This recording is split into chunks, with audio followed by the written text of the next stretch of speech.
7 Sunnah Rasulullah Shallallahu Alaihi Wasallam saat mau tidur. Setiap orang pasti membutuhkan istirahat. Dan istirahat yang paling bagus adalah tidur di malam hari. Ketika umat Islam akan tidur diajarkan Nabi Muhammad Shallallahu Alaihi Wasallam sejumlah amal perbuatan yang dianjurkan. Amalan sunnah itu menjadi keutamaan umat Islam dalam menjaga kebersihan fisik dan ketenteraman hati. Perbuatan sunnah itu berarti jika dikerjakan, kita memperoleh pahala. Namun jika perbuatan sunnah itu tidak dikerjakan, kita tidak berdosa. Akan tetapi sebagai umat yang mencintai Rasulullah alangkah ruginya jika tidak mengamalkan sunnah-sunnah beliau. Apa saja sunnah Rasulullah Shallallahu Alaihi Wasallam saat mau tidur? Berikut beberapa sunnah Rasulullah Shallallahu Alaihi Wasallam ketika hendak tidur. 1. Membaca doa sebelum tidur. Nabi Muhammad Shallallahu Alaihi Wasallam mengajarkan doa saat mau tidur.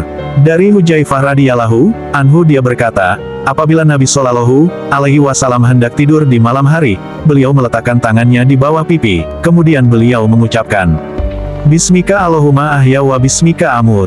Ya Allah, dengan namamu aku mati dan aku hidup. Dan apabila bangun tidur, beliau mengucapkan, Alhamdulillahillazi ahyana ba'dama amatana wa ilaihi nusyur. Segala puji bagi Allah yang telah menghidupkan kami setelah mematikan kami, dan kepadanya lah tempat kebangkitan. 2. Berwudu. Sebelum tidur, umat Islam disunahkan bersuci dengan melakukan wudu. Terdapat beberapa riwayat hadis Nabi yang menganjurkan wudu sebelum tidur.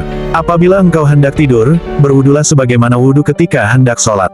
Hadis riwayat Bukhari Muslim. 3. Membersihkan tempat tidur. Membersihkan tempat tidur minimal dengan mengibasnya dengan sarung atau kain lain sebanyak 3 kali.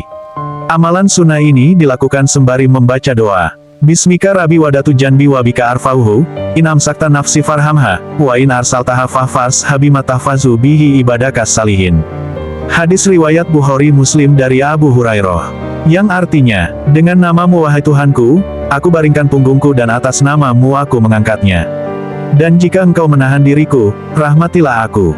Dan jika engkau melepaskannya, jagalah sebagaimana engkau menjaga hamba-Mu yang saleh. Kita melakukan ini karena kita tidak tahu apa yang terjadi di tempat tidur selama kita tinggalkan.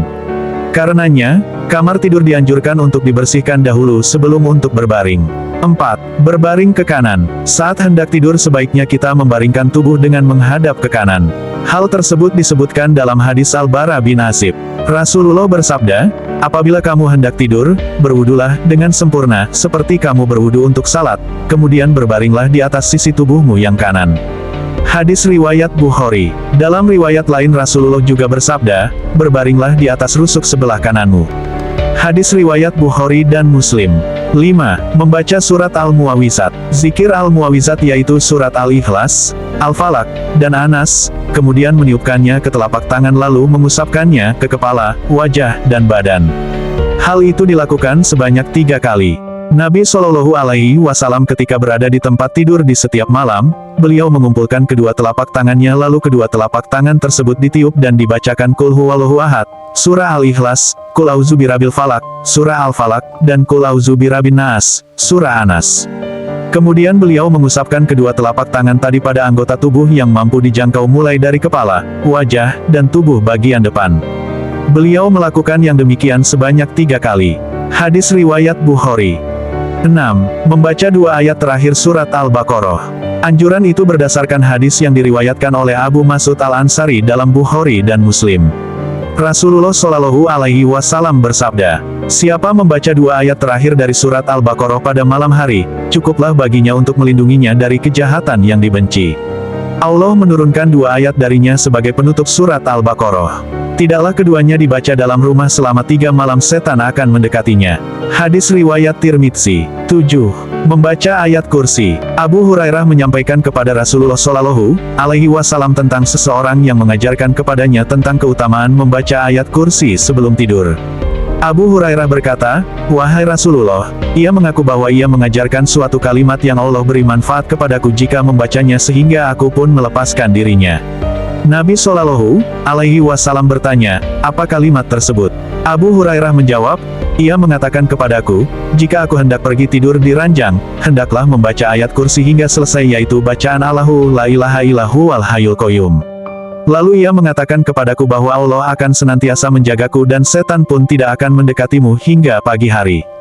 dan para sahabat lebih semangat dalam melakukan kebaikan. Nabi Shallallahu Alaihi Wasallam pun bersabda, adapun dia kala itu berkata benar, tetapi asalnya dia pendusta. Engkau tahu siapa yang bercakap denganmu sampai 3 malam itu, wahai Abu Hurairah? Tidak, jawab Abu Hurairah. Nabi Shallallahu Alaihi Wasallam berkata, dia ialah setan. Wallahu alam bisawab.